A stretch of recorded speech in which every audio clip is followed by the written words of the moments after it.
आज मैं रोहतक लोकसभा क्षेत्र के हमारे प्रत्याशी डॉक्टर अरविंद शर्मा जी के मत एवं समर्थन मांगने के लिए आप सबके बीच में पहुंचा हूं। आप सब जानते हैं पिछले 5 वर्षों में अरविंद शर्मा जी ने इस क्षेत्र को आगे बढ़ाने के लिए अनेक काम किए हैं। अभी डॉक्टर रीता शर्मा जी ने बताया, अन्य वक्ताओं ने यहाँ पर बताया, और बहुत सारे काम विभिन्न जगहों पर हाईवेज का निर्माण करवाना हो, CGHS वेलनेस सेंटर मंजूर करवाना हो, अंडरपास एवं ओवरब्रिज का निर्माण हो, या गांवों में सड़कों का निर्माण कार्य हो, इन्होंने हर तरह से रोहतक को बेहतर रोहतक बनाने के लिए कार्य किया है।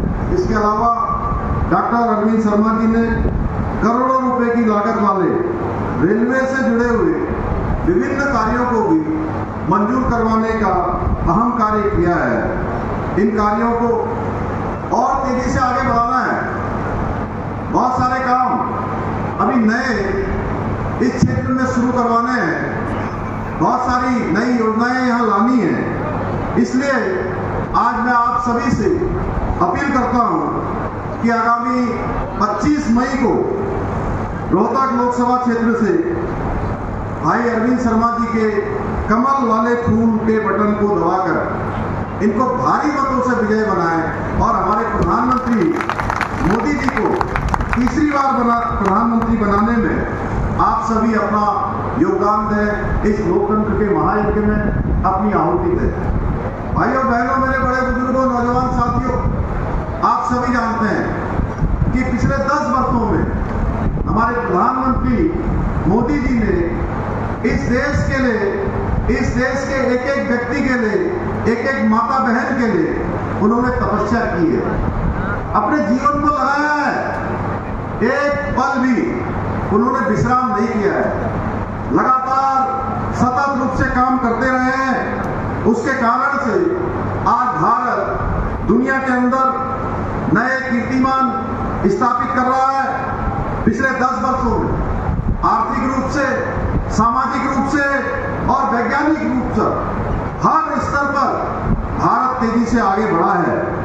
आज देश में रेल कनेक्टिविटी हो, रोड कनेक्टिविटी हो या हवाई अड्डों का निर्माण हो, बहुत बड़े स्तर पर ये काम आगे बढ़े हैं। आपको ये जानकर आश्चर्य होगा कि आजादी के बाद से लेकर आज तक देश के अंदर जितने हवाई अड्डे बने हैं, उससे ज्यादा हवाई अड्डे माननीय प्रधानमंत्री मोदी जी ने पिछले 10 सालों में बना दिए हैं। भाइयों बहनों, अपने आप में एक कीर्तिमान है। इसके साथ ही विकसित राष्ट्र बनाने के लक्ष्य को लेकर चलते हुए आज हमारा देश विश्व के मानचित्र पर एक महाशक्ति के रूप में उभर रहा है। और ये सब जानते हैं आप, ये कैसे संभव हुआ है? जो आपके एक वोट की ताकत है, जो आपने मोदी जी को दिया, आपने कमल के फूल वाला बटन दबाया 2014 में और 2019 में, उसी का परिणाम है कि आज भारत उन अंग्रेजों को पीछे करके, जिन्होंने सैकड़ों वर्षों तक हमारे देश के अंदर हुकूमत चलाने का काम किया था, उसको पछाड़कर आज दुनिया की 11वें नंबर से 5वें नंबर की अर्थव्यवस्था भारत बन गया है मोदी जी के नेतृत्व में। भाइयों बहनों, ये मोदी जी का दृढ़ निश्चय है, इसलिए ये सब हो पा रहा है क्योंकि वो दूरदर्शी हैं और जो संकल्प कर लेते हैं उस संकल्प पर अडिग रहते हैं। भाइयों बहनों, आज मोदी जी के नेतृत्व में गरीबों के लिए, समाज के अंतिम छोर में रहने वाले लोगों के लिए अनेक योजनाएं लागू की गई हैं। चाहे आज हम जनधन योजना की बात करें, चाहे हम उज्ज्वला योजना की बात करें, हमारी माताओं बहनों को जिस प्रकार से गैस के कनेक्शन मिले, या हर घर से नल जल की बात करें, जल जीवन मिशन के तहत, या किसान समृद्धि योजना हो, PM आवास योजना हो, आयुष्मान भारत योजना हो, या गरीब कल्याण अन्न योजना हो, ऐसी अनेक योजनाएं जिसने जमीनी स्तर पर करोड़ों लोगों की जिंदगी को बदलने का काम किया है, उनकी जिंदगी को आगे बढ़ाने का काम किया है। इसके साथ साथ देश हित में अनेक बड़े फैसले भी देश के अंदर लिए गए हैं, जिन फैसलों के बारे में देश 70 सालों से 75 सालों से जिन फैसलों का इंतजार कर रहा था। अभी राधा जी बोल रही थी कि बहुत सारे नए नियम, बहुत सारे ऐतिहासिक फैसले माननीय प्रधानमंत्री मोदी जी ने लिए हैं। चाहे देश के अंदर कश्मीर में धारा 370 का समापन हो, चाहे सीएए का कानून लागू कर दो, या 3 तलाक की कुप्रथा हमारी मुस्लिम बहनों को उससे मुक्ति दिलाना हो, या देश के अंदर देश के दुश्मन आतंकवादी, अलगाववादी, जिहादी अगर हमारे देश के ऊपर आंख उठाकर देखते हैं या हमला करते हैं तो विदेश में जाकर, सीमा के उस पार जाकर या सर्जिकल स्ट्राइक करके उनको नेस्तनाबूद करना हो, ये काम मोदी जी के नेतृत्व में हुआ है। भाइयों बहनों, इसके साथ साथ हम सब लोग राम भक्त भी हैं और राष्ट्र भक्त भी हैं। भाइयों बहनों, राम भक्त भी चाहते थे देश के अंदर भगवान राम जहां पैदा हुए अयोध्या में, वहां पर मंदिर बनना चाहिए, भगवान की प्राण प्रतिष्ठा होनी चाहिए। मैं भी कई बार वहां गया, मैंने देखा कि भगवान राम टेंट के नीचे रहते हैं। भाइयों बहनों, बड़े उत्साह से मैं अयोध्या जाता था, मैं देखता था, जैसे ही वहां जाता था मन में बड़ी निराशा होती थी। और मैं जानता हूं कि देश के करोड़ों करोड़ों लोग राम भक्त चाहते थे कि भगवान राम का मंदिर बनना चाहिए, लेकिन वो सपना हमारा पूरा नहीं हो रहा था, वो इंतजार हमारा समाप्त नहीं हो रहा था। भाइयों बहनों, ये इंतजार समाप्त कर कर फिर से मेरी माताओं को, बहनों को, देशवासियों को फिर से राम युग में आने का अवसर किसी के कालखंड में मिला है, किसी के नेतृत्व के कारण से मिला है, तो उस भारत माँ के लाल राम भक्त का नाम नरेंद्र मोदी है। भाइयों बहनों, इस बार का रामनवमी का पर्व भगवान ने अपने जन्म स्थान पर, अपने महल के अंदर, अपने घर के अंदर मनाया है। भाइयों बहनों, आपने हरियाणा में पिछले सालों में लगातार आपने कमल खिलाने का काम किया है। आपने यहाँ डबल इंजन की सरकार बनाई है, और डबल इंजन की सरकार का नतीजा है कि चाहे आज मनोहर लाल खट्टर जी हो या नायब सिंह सैनी जी हो, आज अनेक कामों को माननीय प्रधानमंत्री मोदी जी के नेतृत्व में आगे बढ़ाने का काम कर रहे हैं। आज मैं देवभूमि उत्तराखंड से आप सबके बीच में आया हूं, वो देवभूमि जिसको पूरी दुनिया के अंदर एक अलग स्वरूप के कारण से, देवताओं के नजदीक के कारण से, 4 धामों के रूप में, आदि कैलाश के रूप में, गंगा और यमुना के रूप में जाना जाता है। भाइयों बहनों, वो देवभूमि का मूल स्वरूप बना रहे, वो हमने उसके स्वरूप को समाप्त न होने दिया जाए, खराब न होने दिया जाए, इसके लिए अनेक कड़े कानून हमने विकास की गंगा को बहाने के साथ साथ राज्य के हित में कुछ कड़े कानून भी लागू किए हैं। समान नागरिक संहिता, अभी हमारे ढाका जी बोल रहे थे यहाँ से मंच से, देवभूमि उत्तराखंड को एक गौरव प्राप्त हो गया है कि समान नागरिक संहिता, जिसकी देश के अंदर, देश की आजादी से लेकर आज तक लगातार जिसका देशवासियों को इंतजार रहा है, वो समान नागरिक संहिता का विधेयक देवभूमि उत्तराखंड में विधेयक के रूप में मान्यता प्राप्त कर चुका है। भाइयों बहनों, अब देश के अंदर एक कानून, एक संविधान, एक निशान और एक प्रधान की जो अवधारणा थी, उस दिशा में देवभूमि उत्तराखंड आगे बढ़ गया है। देवभूमि उत्तराखंड से निकली हुई ये समान नागरिक संहिता की गंगोत्री अब पूरे देश को लाभ देने का काम करेगी। मेरी माताओं बहनों के लिए ये कानून उनके सशक्तिकरण के लिए होगा, उनकी समृद्धि के लिए होगा, उनके सम्मान के लिए होगा। भाइयों बहनों, ये कानून आदि आबादी का पूरा कानून है, जो हमारे प्रधानमंत्री मोदी जी के नेतृत्व में भारतीय जनता पार्टी के संकल्प पत्र में ये संकल्प लिया गया है कि आने वाले समय में नई सरकार के गठन होते ही ये संकल्प पूरे देश के अंदर लागू होगा। इसी प्रकार से देवभूमि के मूल स्वरूप को बनाए रखने के लिए हमने उत्तराखंड के अंदर सख्त धर्मांतरण का कानून बना दिया है। सख्त धर्मांतरण के कानून के साथ साथ अब उत्तराखंड के अंदर कोई दंगा करेगा तो दंगे से हुए नुकसान की एक पाई की वसूली भी उस दंगाई से सुनिश्चित की जाएगी जो दंगा करेगा। भाइयों बहनों, इसके साथ साथ आपने देखा होगा बड़े पैमाने पर वहां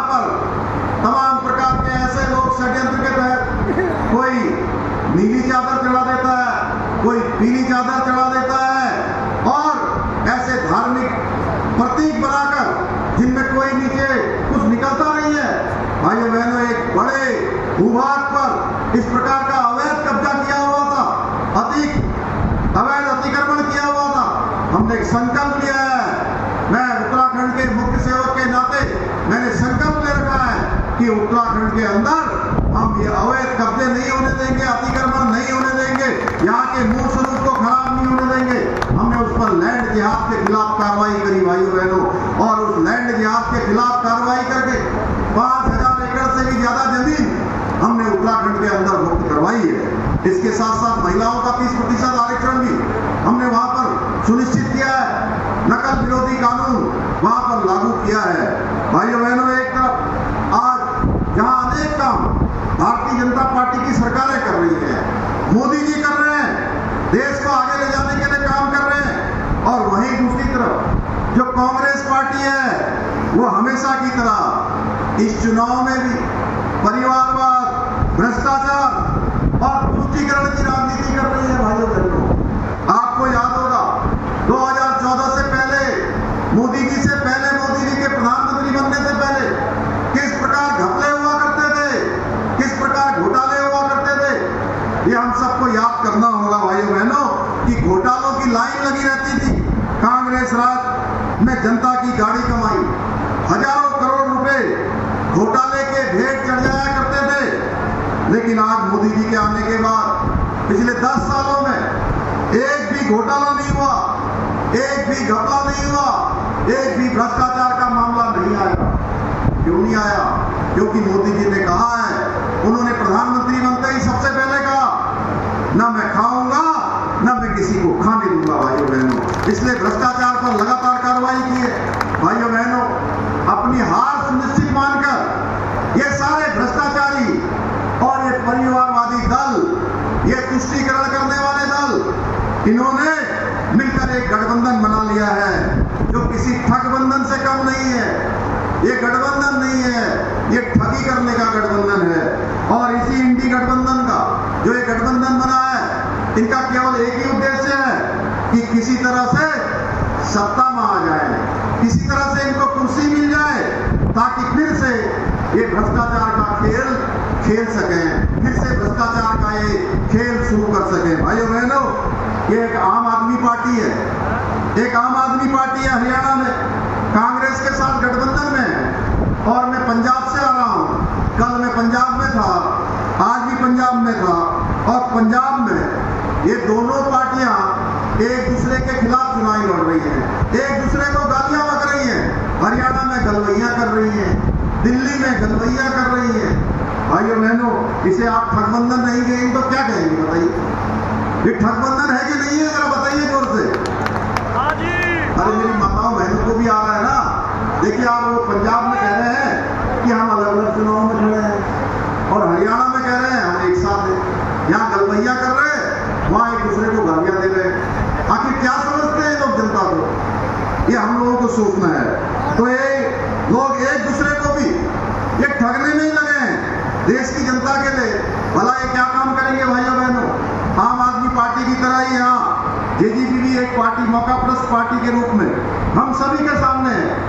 और हरियाणा की जनता, जो पार्टी सत्ता के लालच में अपने गठबंधन को तोड़ दे, जनता के हितों को छोड़ दे, उसके ऊपर जनता कैसे भरोसा करेगी? उसके ऊपर भरोसा नहीं कर सकते भाइयों बहनों। भाइयों बहनों, अभी रीता शर्मा जी बोल रही थी कि कांग्रेस पार्टी वो पार्टी है जिसने भगवान राम के अस्तित्व को भी नकार दिया था। भगवान राम का अयोध्या में मंदिर न बने, उसके लिए बड़े बड़े वकीलों की फौज खड़ी कर दी। कहते हैं भगवान राम तो है ही नहीं, कहते हैं ये तो काल्पनिक है। और जिस राम सेतु को बनाने के लिए भगवान राम ने, भगवान राम के साथ नल, नील, अंगद, हनुमान, जामुन और बांदरों की बड़ी सेवा, बड़ी सेना ने राम सेतु का निर्माण किया था, जिसमें गिलहरी ने भी अपना योगदान दिया था।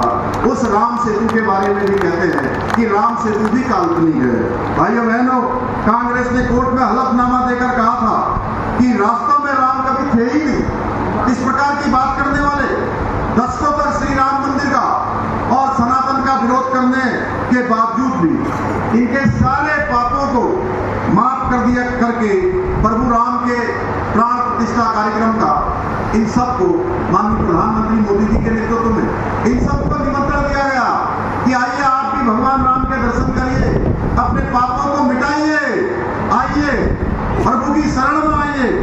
लेकिन कांग्रेस के मन में श्री राम के प्रति, हमारे आराध्य देव भगवान श्री राम के प्रति, जिनका हम हर क्षण हर पल और कोई भी परेशानी हमको होती है तो हम सबके मुंह से निकलता है हे राम, निकलता है ना, निकलता है कि नहीं निकलता बताइए।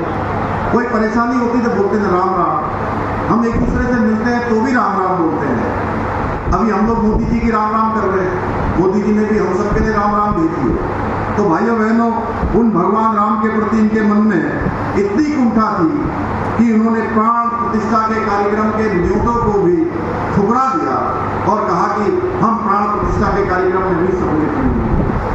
और भाइयों बहनों, रामायण में कहा गया है कि जिसको भगवान राम ने ठुकरा दिया या राम के पास नहीं जा पाए, आप समझ लीजिए कि उसको तो दुनिया में क्या, धरा में कोई बचा भी नहीं सकता है, दुनिया में कोई नहीं बचा सकता।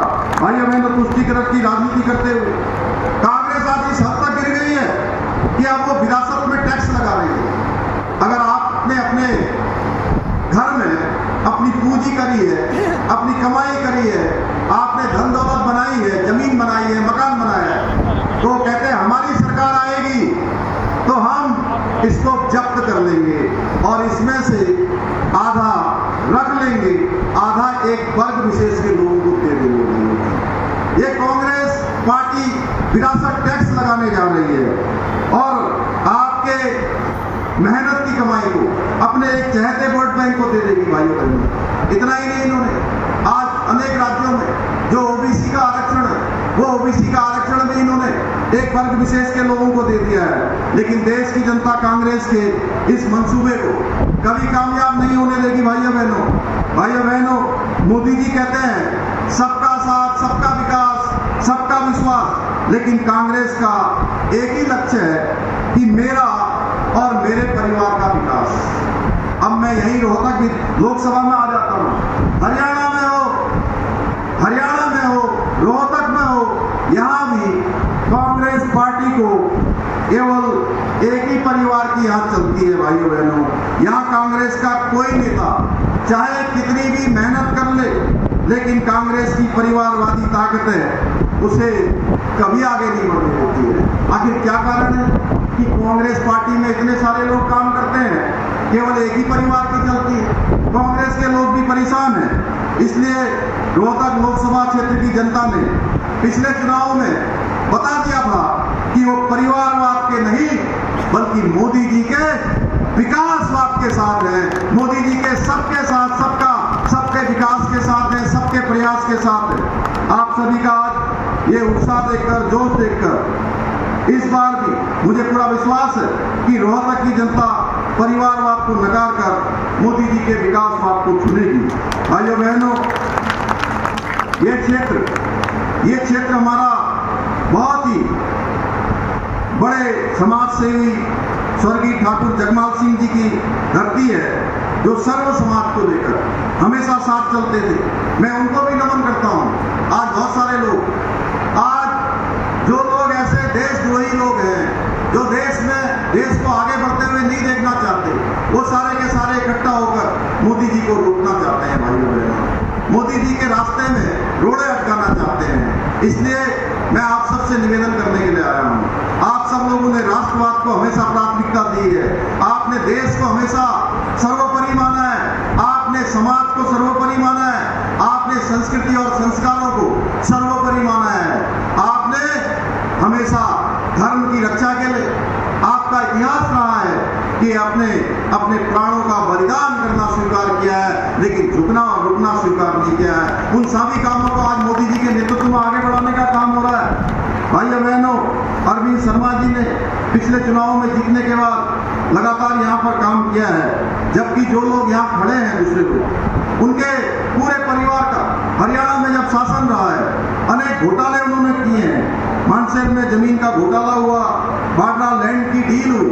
आप जानते हैं बाड्रा कौन है, उन्होंने किस प्रकार के यहाँ जमीनों के बड़े बड़े घोटाले किए और किसकी सरकार के समय में किए, ये बताने की आवश्यकता नहीं है। गुरुग्राम की जमीनों पर कब्जा किया, हरियाणा में वन घोटाला किया, औद्योगिक प्लांट आवंटन में घोटाला किया। इसलिए भाइयों बहनों, इन घोटालों को फिर से यहाँ रोहतक हो या हरियाणा हो, इसमें फिर से नहीं पनपने देना है, इनको सर नहीं उठाने देना है। इसलिए ये संकल्प लेकर यहाँ से जाना है, एक सौगंध लेकर जाना है, एक शपथ लेकर जाना है कि मोदी जी को तीसरी बार देश का प्रधानमंत्री बनाने के लिए आप सब गांव-गांव तक जाएंगे, घर-घर तक जाएंगे और 25 मई को अरविंद शर्मा जी को यहाँ से चुनाव में भारी मतों से विजयी बनाकर मोदी जी को तीसरी बार प्रधानमंत्री बनाने में अपना योगदान देंगे।